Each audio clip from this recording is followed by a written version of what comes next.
Good evening everyone, good evening, good evening.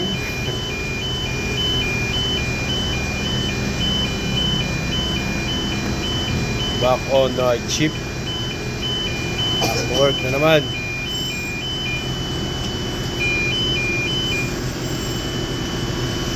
Dito ako sa shelter, no?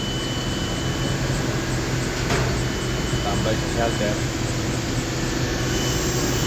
Ayun ang aming activity.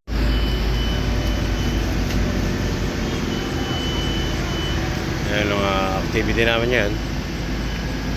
Ano yung manlip.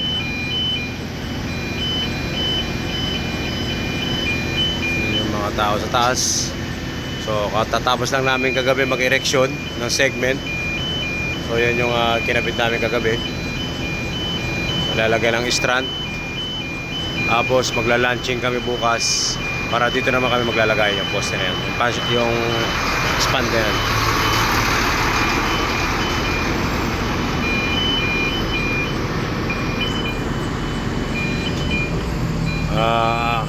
As a lifting supervisor, so kailangan natin tiyakin ng kaligtasan ng bawat isa, no?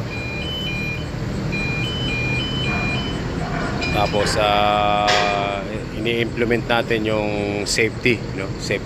Safety ng lahat bago tayo gumalaw sa trabaho, bago mag-start ng trabaho ng activity, no? So kailangan natin i-ano natin yung safety, no? Pagkaligtasan ng lahat. So ayan, hanggang dito na lang. So ayan, hanggang dito na lang. Night shift pa rin tayo ngayon. So dito ako sa shelter. Siyempre kailangan natin ng tibayong pag-iingat, no? Guys, maraming salamat sa mga viewers ko dyan. So ayan, mag-ikot-ikot muna tayo. So God bless sa ating lahat. Palagi tayo mag-ingat.